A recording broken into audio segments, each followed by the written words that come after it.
Ղուկաս ավետարանի 13-րդ գլուխ 22 խոսքից պետք է կարդամ։ Ղուկաս ավետարան 13:22-ը։ Եվ քաղաքներ ու գեղերը պտտվելով սովորեցներ եւ դեպի Երուսաղեմ ճամփակեներ։ Եվ մեկը սավ անոր. Տեր, քիչ որ են անոնք, որ պիտի փրկվին։ Անալը սավ անոնց. Ջան կրեք, որ նեղ դռնեն ներս մտնեք։ Քանզի կսեմ ձեզի, որ շատերը մտնել պիտի ուզեն ու պիտի չկրնան։ Ասկե ետև երբ տանուտերը ելնե ու դուռը գոցե, եւ դուք սկսիք դուռը կայնել ու դուռը զարնել եւ ասել. Տեր, Տեր, բաց մեզի։ Անալ պատասխան տալով պիտի ասե նրանց. ձեզի չեմ ճանչնար, որտեղից եք։ Այն ատեն, ուշադրություն դարձրեք, այն ատեն պիտի սկսին ասել. մենք քո առջևդ կերանք ու խմեցինք եւ դուն մեր փողոցներում մեջ սովորեցեցիր։ Եվ անիկա պիտի ասե. ձեզի կսեմ, ձեզ չեմ ճանչնար, ուր կեեք, մեկդի կեցեք ինձմե, բոլոր անիրավություն գործողները, հոնդ պիտի լինի լալ ու ակրակներ կրճտել։ Երբ տեսնեք Աբրամը եւ Իսահակը եւ Հակոբը ու բոլոր մարգարեները Աստծո թագավորության մեջ ու ձեզ դուրս հանած ու պիտի կան արևելքեն ու արևմուտքեն եւ հյուսիսեն ու հարավեն ու պիտի բազմին Աստծո թագավորության մեջ եւ ահա կան հետիները, որոնք առաջներ պիտի լինեն ու կան առաջները, որոնք հետիներ պիտի լինեն։ Քրիստոսով եղբայրներ քույրեր, սա բոլորիս է վերաբերվում։ Հանկարծ մեկը չմտածի սա վերաբերում է նրան, որը հավատք չունի, որը նորադարձ է, որը նորը պետք է ապաշխարի։ Մենք այստեղ որ տեսնում ենք Տեր Հիսուսի խոսքը, երբ որ ինքը սովորեցնում էր մարդկանց, մի անձնավորություն հետևյալն ասեց. Տեր, քիչ որ է որ պետք է փրկվեն։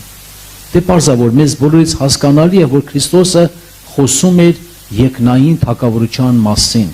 հավիտենական կյանքի մասին, մեղքի թողության մասին, ձերի փրկության մասին, նա այդ մասին էր խոսում։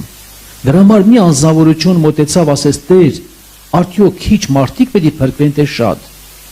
Երբևիցե մենք չենք կարդում Տերը պատասխանեց շատ պետք է փրկվեն կամ քիչ։ Այդպիսի բան ինքը չասեց։ Ասեց ջան կարեք, որ նեղ դռնեն ներս մտնեք։ Շատերը պետք է ուզենան, բայց չպետք է կարողանան մտնել։ Այսինքն ո՞նց հասկանանք։ Ուզելը դա արդյոք բավարար է։ Բավարար չի ուզելը միայն։ Մարդը պետք է ջան կանի։ Մարդը պետք է փափագի։ Միայն ուզելը քիչ է։ Մարդիկ այսօր շատ բան են ուզում, բայց նրանք դրանց չեն հասնում։ Քրիստոսով եղբայրներ քույրեր, ովքեր որ ումր բացվել է երկնային թագավորությունը, նա չի կարող հանգիստ մնալ։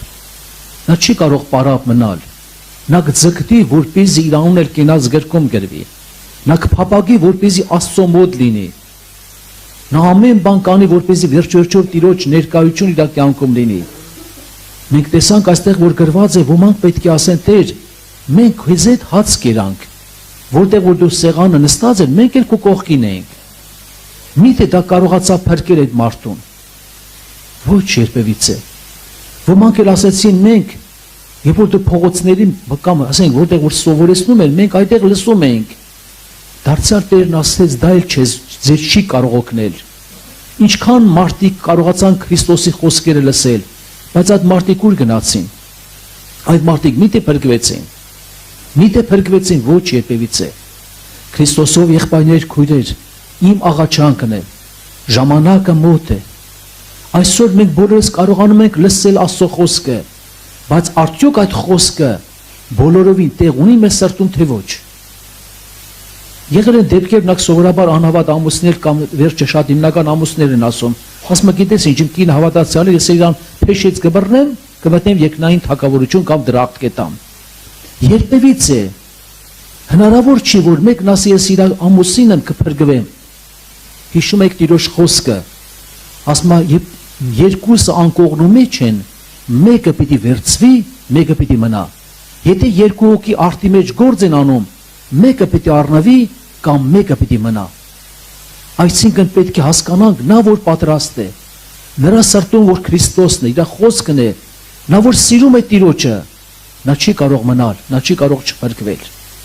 Եթե մենք նայում ենք Հովհաննես հայտնության մեջ որ գրված է Հովհաննես ավետարանի հայտնությանը, տեսեք այստեղ ինչ է ասում։ Ուզում եմ կարդալ ինձ համար եւ ձեզ համար։ Հովհաննես հայտնության առաջի գլուխ, ես պետք է կարդամ պաստորին 3-րդ խոսքից, առաջի գլուխ 3-րդ խոսքը։ Երանի անոր, ուշադիր եղեք բոլորդ, երանի նրան, որ կկարդա, առաջինը գրված է կկարդա, երկրորդը, եւ անոնց որ կլսեն այս մարգարեական խոսքերը եւ կպահեն ինչ որ անոր մեջ գրված է, որովհետեւ ժամանակը մոտ է։ Ուրեմն առաջինը մենք հասկացանք, որ երանի է տալիս այն հավատացյալին, այն մարդուն, որը կարդում է Աստծո խոսքը։ Հիմա չեմ ուզում ձեզ ամաչեցնելու համար ասել, ովքեր են ամեն օր ավետարան կարդում։ Հնարավոր է շատերը չեն կարդում ամեն օր։ Այսինքն այդ կենաց խոսքից չեն օգտվում։ Բայց այստեղ մենք կարդում ենք, որ գրված է երանի նրան, որ կարդում է, երկրորդը եւ նրանց, որ լսում են այս մարգարեական խոսքերը եւ պահում են ինչ որ նրա մեջ գրված է, ժամանակը մոտ է։ Սիրելի քույրիկներ, ամենաշատ ես ձեզ եմ ուզում ասել, գիտեք ինչ համար։ Մենք գիտենք, որ Աստծո խոսքը դա կենաց խոսք է։ Դրանք մարգարիտներ են։ Դրանք կյանքի խոսքեր են։ Ինչպես մայրական կատի մեջ Պետրոս առաքյալ ասում է, որպես մանուկների պես փափագեք, այսինքն փափագեք բանական ախարդախ կատին, որով պիտի մեծանաք միջև փրկությունը, այսինքն ուրիշ կերպ հնարավոր չէ։ Ինչպես շատ մայրեր լավ գիտեն, մայրական կատի հետ ոչ մի բան չեն խառնում, ոչ քաղցրություն են խառնում, ոչ գույն են խառնում, ոչ ջուր են խառնում, ոչ վիտամին են խառնում, ոչ մի բան չեն խառնում, համաձայն եք, որ այդպես է։ Այսինքն մայրական կատի մեջ ամեն ինչ կա երեխայի համար, պետք չի։ Միջ անգամ են ցուրտ ժամանակը չեն տակասնում, ջերմաշճանը շատ նորմալ է։ Ամեն բան տեղն է։ Դրա համար Պետրոս առաքյալին բացվել էր գաղտնիքը, որպես մանուկներ փափագեք այդ կատին բանական, որ դրանով պիտի մեծանաք միջև փրկությունը։ Կարևոր է սա։ Ամեն անգամ իմ խնդրվածն է ձեզ, երբևիցե չհանգարց մեկս խափնված լինի, մեկս հանգարց կանգնի դռների մոտ, ու հանգարց տեսնի, որ վերջերջով յուղը վերջանում է, յուղ չունի, հանգարց կանգնի նորից դռների մոտ եւ կարդացի, որ գրված է դռները չբացվեն, եւ Տերը պետք է ասի, գնա ինձանից, ով անօրություն գործող, ես քեզ չեմ ճանաչում։ Ալեքսանդր Մակեդոնացին, երբ որ հրամանը տալիս, որ իր զորքը կանգնի, եւ մի հատ ստուգի տեսնի իր զորքի վիճակը, նայելով հերթով անցնում է, նկատում է, որ մի զինվոր թափթփված հագնված է կանգնել, հարցնում է անունդ ինչ է, ասում է իմ անունս Ալեքսանդր է, եւ այդ զինվորին գիտեք ինչ է պատասխանում, ասում է կամ անունդ փոխիր, կամ քեզ կարգի հրավիրի, այսինքն դու իմ անունն ես կրում, բայց այսպես թափթփված, կամ անունդ փոխիր, կամ էլ քեզ կարգի հրավիրի։ Մենք գիտենք ում անուն ենք կրում մենք գիտենք, լավ գիտենք, ում անուն ենք այսօր մենք կրում, որպես քրիստոնյա, որպես Աստծո զավակներ, որպես գրված է լույսով որդիներ, որպես աշխարհի աղ եւ լույսը։ Ինչքան դեպքեր եղել են, ոմանք տրտունջ են հայտնում, ասում են, գիտեք ինչ վատ ընտանիք եմ ընկել, գիտես ինչ վատ ամուսին ունեմ, դու վատ կեսուր ունեմ, կեսրար ունեմ, էս ունեմ, էս չունեմ։ Քրիստոսով եղբայրներ, քույրեր, երբևիցե Տերը խավարից լույս չի պահանջում։ Անհավատին չասի, որ դու լույս պիտի տաս։ Տերը մեզ դրել է մեր տան մեջ, հարևանության մեջ, որ միան գրված է լույս տանք մենք։ Երբևիցե աղը չի կարող դժգոհել, ասել ինձ միան օգտագործեք քյաբաբի խորովածի վրա։ Աղը թթվի բոշկայել է գնում։ Աղը ամեն տեղ է գնում, որպեսզի համ տա։ Այդպես է ասում Տեր Հիսուսը, որպես աղ եւ լույս պետք է լինենք աշխարհում։ Քրիստոսով եղբայրներ, քույրեր, կարևոր է ինձ համար, ձեզ համար։ Գիտեք ինչքան մեծ գերագույն բան է, որ մարդը ամբողջովին դարձի է գալիս, ամբողջովին սիրտը տալիս է Քրիստոսին, ոչ թե կեսը աշխարհին, կեսը մեղքին, կեսը Քրիստոսին։ Երբեք դա չի ստացվի։ Մեզ պետք է ամբողջովին միշտ Տիրոջ առջև գալ անձնաքննությամբ։ Ես ուզում եմ մի դեպք պատմել, երբ որ մեր Սամվելը դեռ հիվանդանոցում էր, մի հատ քույրիկ ունենք, Սուսան քույրիկ, ինքը շատ անկեղծ քույր է, ասեց գիտես ինչ, երբ որ եկավ վերջը հիվանդանոց, ասեց մի հատ վկայություն ասեմ, ասեց իմ կեսուրը իմ կեսուրը անապաշխար անձնավորություն էր։ Այդ կեսուրից կարողացա ես շատ օգնել։ Ինչով օգնել։ Վերաբերմունքով, Աստծո խոսքով օգնել։ Բերում էի մեր տուն, պահում էի, շատ ժամանակ նորից տուն էի տանում եւ կարողացա իրան անդադ Աստծո խոսքը խոսել, աղոթել, հետը վերջը այնքան աշխատանք տարա։ Վերջում ասում եմ մի հատ խնդրեմ մնաց, որ չէր կարողան ոմանց ներել։ Սուրբ Հոգին այդ աշխատանքի միջոցով այնպիսի գործ կատարեց, որ կարողացավ բոլորին ներել։ Հնարավոր է մեր մեջ լինեն ոմանք դեպս հավատքի մեջ են, բայց ինչ որտեղ չեն կարողանում ներել։ Դրանք խոչընդոտ եւ արգելք են երկինք մտնելու համար, բայց գրված է կեսուրը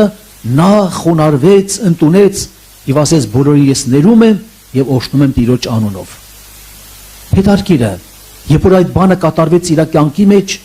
երբ որ հավաքվել են բարեկամները, մենք էլ ասում իր աղջիկն էլ հավատքի մեջ է,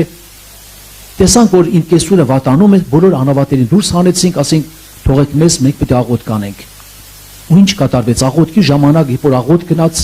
երկար աղոթքի ժամանակ Հոգին ավանդեց։ Հələ ուշադիր եղեք ինչ եմ ուզում ասել։ Երբ որ Հոգին ավանդեց, մենք էլ ասում նստեցինք, ասի մի փոքր մենք էլ հանգստանանք, այդ Հոգին ավանդելուց հետո անմիջապես նկատում եմ կողքովս մի հատ քամի անցավ, ոնց որ մեղմ զեփյուրի նման, այսպես կողքով անցավ, որ պիտի գնար։ Պարզ լսում եմ կեսուրիս խոսակցությունը ձայնը, ասեց Սուսան ջան, ինչ լավ արեցիր ինձ, որ Քրիստոսի փրկության ճանապարհը ցույց տվեցիր։ Ինչ լավ արեցիր, որ ինձ Քրիստոսի փրկության ճանապարհը ցույց տվեցիր։